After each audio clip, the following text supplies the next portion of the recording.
What's up, YouTube? Yo! Back at it again. Yes, sir. Here with your boy Gilly. I'm Marciano. And you here with React G.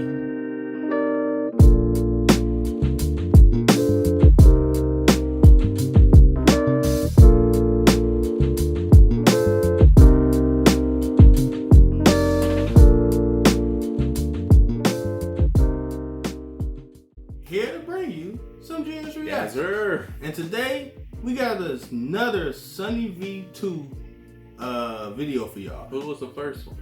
The baby, remember? No. No, I bet you don't. We did the one on how the baby ruined his career. Oh, that most was him? Hated, yep. Oh, Most okay. hated person. We did that one, so we got a playlist. Go check that shit out. But you shot through all that. Go ahead and hit that like. Yes, sir.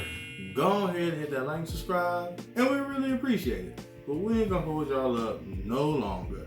The Sunny V2 video we got for y'all today is a tragic tale of Jackie Chan's son. What did son do? He's real. I low-key didn't know he had a son until I heard one thing that I heard him say, that when he died, he not leaving his son nothing. Oh, yeah, I heard that too. Yeah, that's the only thing I heard. But as far as that, I don't know why he got beef with this nigga. But I guess we're gonna find out. But we ain't gonna hold y'all up no longer. We're gonna hop right into it. Hope y'all enjoy. He dealing Chinese crack. What the fuck is that? What? Chinese crap. Office party.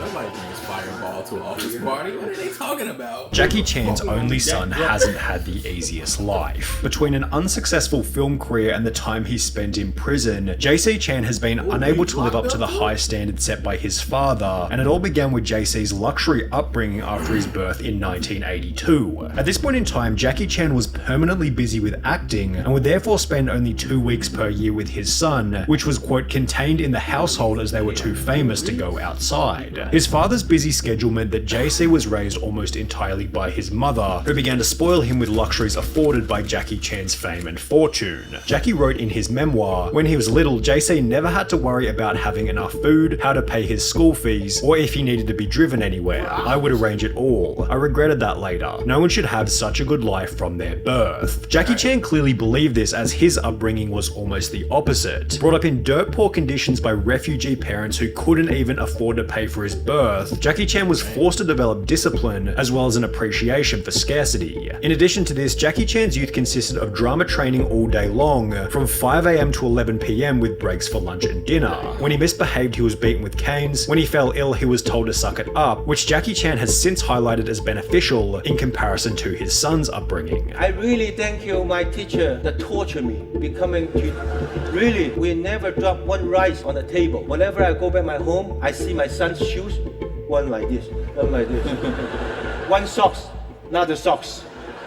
No discipline. JC's cushy childhood led Jackie Chan to write in his book, when he was a teenager, I definitely didn't think JC was pushing himself hard enough. I'd work all day, go jogging at night, then get back and see that he'd gone to bed, even though it was only 9 something. I'd grumble, he's asleep already. I'd storm out in a bad mood and go jogging again, thinking when I was his age, I wished he could follow me around all day to see how much I did. Sometimes I'll have 8 meetings in a row, right up until midnight, then I'll go home, do some exercise and read scripts. JC's clear lack of drive and ambition in comparison to his father led JC to drop out of college at the end of his first year, stating, I wanted to be a musician. All you can see in Virginia is sheep, although other sources state that he was expelled from the school as a result of excessive drinking, unclean living conditions, and 2 semesters worth of unwarranted absences. JC's desire to become a musician was against the will of Jackie, who had not wished to see their son in show business. He wanted JC to be a lawyer, an engineer, or a doctor, as JC's mother had, quote, already lost her husband to this profession. Despite the wishes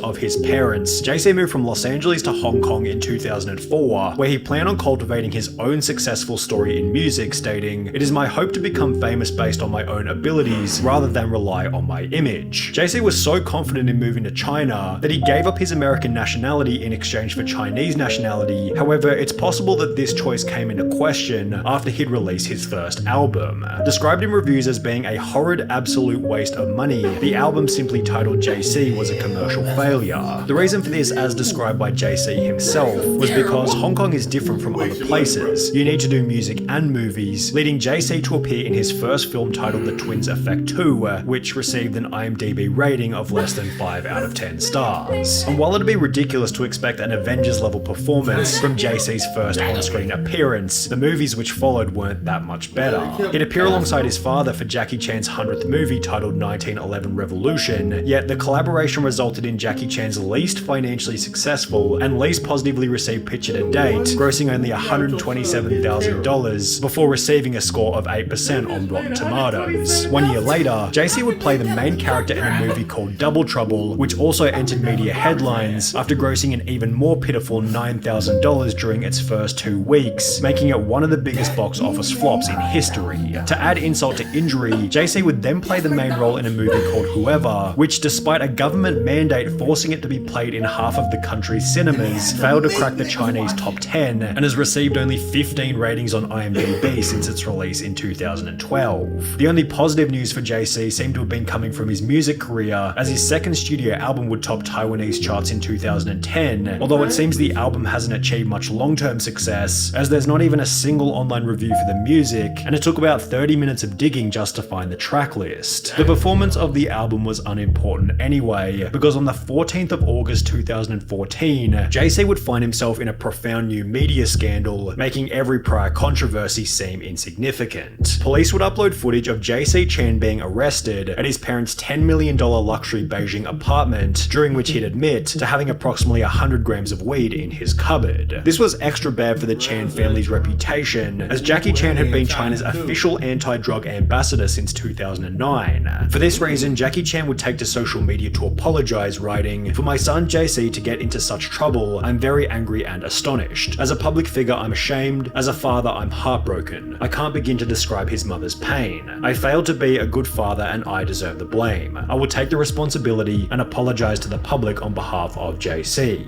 In the process, Jackie practically disowned his son, stating that he hadn't and didn't plan on using any of his connections to lessen JC's sentence. I have not visited him even till now. I did not even use any connections to call anyone. If JC only went in jail for 1 week or 10 days, how would the public look at us? We are public figures and all the more we have to abide by the laws, which was accompanied by Jackie Chan somewhat hilariously telling JC's lawyer to slap him twice for me. While Jackie Chan wanted absolutely nothing to do with JC, the Chinese government took the opposite approach, making a public anti-drug example out of JC by televising the trial, which would happen approximately 4 months after his arrest. JC was sentenced to 6 months in prison and was ordered to pay a $320 fine for possession as well as the crime of sheltering others to take drugs. JC took this sentence humbly, stating, "I have broken the law and should be punished. When I return to society, I will not repeat this because I have let my family and friends down yet again, although this wasn't enough to satisfy his parents, who didn't even attend the trial." Whilst in prison, JC would send letters to his mother in which he explained that he experimented with drugs because of the bad crowd he was mixing with, and started relying on drugs to soothe himself whenever he felt upset. JC also wrote about the struggles he faced growing up in a famous family, and revealed that the expectations of fame placed a lot of pressure on him.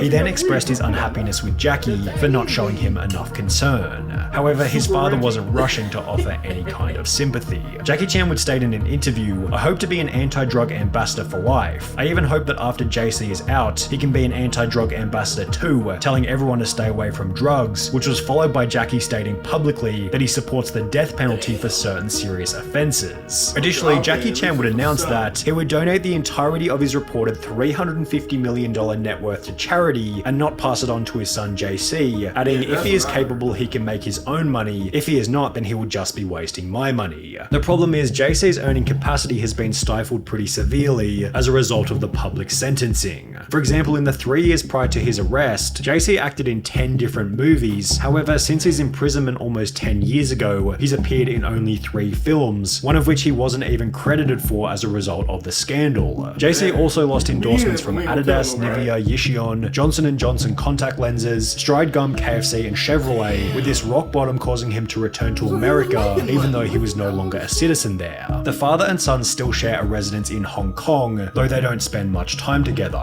As an actor, a businessman, and his city's unofficial goodwill ambassador at large, Jackie Chan has a busy schedule. The two seem to have reconciled since JC moved back to the USA, yet JC continues to differ himself, stating, "I don't want want to always follow my dad's footsteps. I want to be different, adding that he's tired of being a person in his father's shadow. Since moving back to the US, JC has made efforts to turn his life around, directing his first film in 2021 titled Goodnight Beijing, and according to IMDb, he has another 2 movies on the way. God damn, it must be nice to be privileged. I mean, and that's what I was gonna say. We go to jail for a drug charge. What movies we covered out with? He still had 3, even though one of them they was like, no, we don't want to see your name. He still had 3 movies out of that. And to be honest, he don't even seem that bad. I thought they was gonna say like he went to jail for murder. Right. You know, like I mean, he went on the drug charge. Okay, weed at that. And it's in China. And he only got with Hong Kong. He only got 6 months. Yeah. So I'm like, it ain't that bad. But I can see, I guess, from Jackie point of view, it's like my son doing everything to fuck me over. Yeah, that's probably what he's looking at. Like, come on, man. You don't want to. You don't want to do what I say, and then when you do the opposite, you still fucking up. So it's kind of that. But then I want to ask you though, how do you feel about that though? Like if you was a millionaire and you got kids, leaving them something when you die. Do you feel like you supposed to? Hell no. Hell no. I mean, okay, let me say it. If they fucking up, then hell no. Yeah, well, see, that's what I was gonna say. Now, if I say I want you to be a doctor, lawyer, they're like, no, I don't want to do that. I'm like, all right, bet. What you want to do? All right, go ahead, test it out. You know what I'm saying? Now, if I see you trying, shit just ain't working, all right, I'm gonna help you. But if you just out here like, fuck that, I'm doing terrible. I'm gonna go to drugs. I'm gonna rob people. I'm gonna do all type of fucked up shit. Hell no, fuck you, little nigga. Yeah. The fuck. That's why that's kind of the point of view I got saying. Like I was like, if my son or my daughter, whoever, if they not a bad person, then I don't see why I wouldn't give them something. Because in my opinion, what am I working hard for? Like once I make $350 million, I did this for us so we can live a better life. So you don't have to grow up the way I did. Like I said, I feel like for Jackie, the only you know, I ain't gonna say he wrong all the way, but the only thing I say that he shouldn't do, and I think other parents shouldn't do, don't compare your childhood to your kid's childhood. Yeah, you know what I mean? Because you did this for a reason, so they wouldn't have to go through that. Right, so yeah. for you to say, I wish he was brought up like me, why? You didn't want to be brought up like that. It just happened to play out that it worked. It worked for you, and it's no telling that this same lifestyle somebody else will turn out as good for you as you know. Exactly, you know what I'm saying? You part of the 1% for a reason. It's only 1% of motherfuckers that it worked for. I can guarantee you, Jackie was not the only one in there getting his ass beat by a stick. But he was the only one that became this successful. Exactly. You know what I mean? And then Jet Li probably. I don't know if they was beating his ass in there too. I don't know if they was in the same room. But well, if they was, okay, 2 out of 10. But no, I'm just fucking with y'all, man. But yeah, that's crazy. But that's the only thing I would take from that. Don't compare childhoods. You know what I mean? But it is kind of tough because it's like, man, this little nigga soft. Yeah, that is like the even thing, these days, like we look at kids like, man, these little niggas soft. We ain't grow up like how we grew up. We do, but then you can look at us how we grew up and be like, look what we turned into. Then you look at some niggas that grew up just like us and see what they turned into. Yeah. So why take the chance? You know what I mean? That's why I say like I don't want to compare my childhood. Well, I'm taking my child to the trenches. I mean, I'm gonna tell him. I'm gonna drop him off like Dave Chappelle. tell the niggas Gilly said, glad I made it out. Oh, you think you 50 Cent, huh? I'm gonna take this crack. I'm gonna give him sugar too, man, and see how you deal with that confrontation. Come pick him up an hour later. So how it go?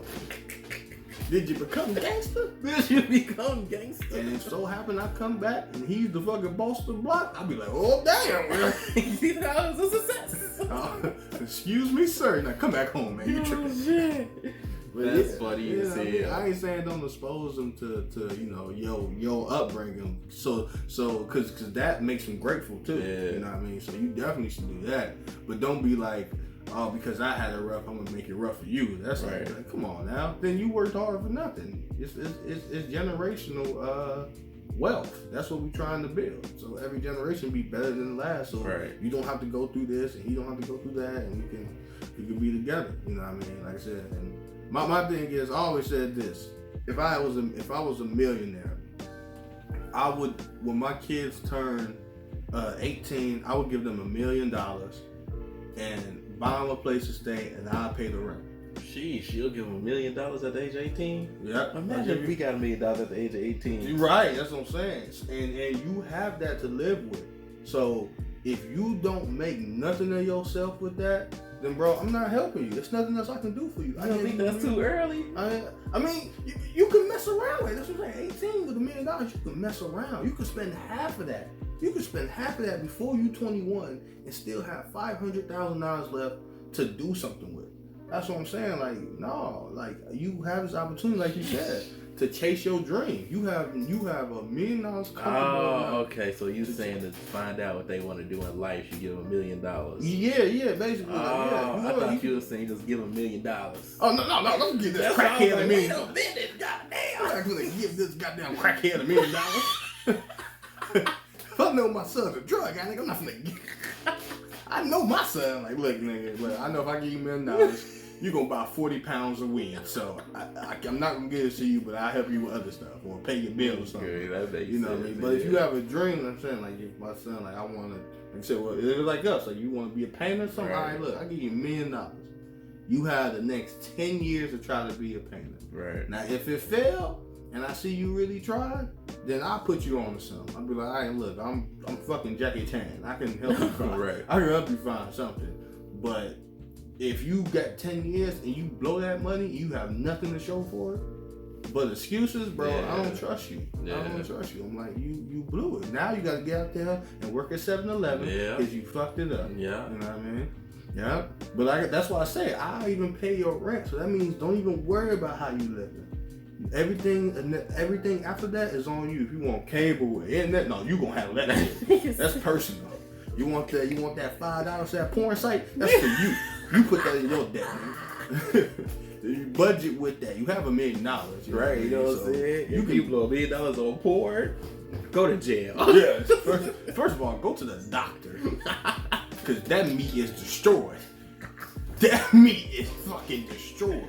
If you blow $1 million on porn. Oh, So shit. that's the first thing. But yeah, man, I always said that. Like, I would love to give them money to be comfortable enough to not be afraid to chase their dreams. Yeah. And not always worry about where the next paycheck comes Yeah, from. facts. Yeah. What I gotta do tomorrow, you comfortable, you know what I mean? If you have a stressed out day, all right, take the day off. But you gonna have to get on your grind because you know Yeah. this doesn't last forever. You know what I mean? So that's why I say, like, I always do that. But not to no goddamn fucked up kids either. Yeah. Appreciate y'all sitting through this, man. Hopefully y'all had a good time. And if you did, go ahead and hit that like and subscribe. Sir. Go ahead and hit that like and subscribe. And we really appreciate it. But until next time, we see y'all later. Peace.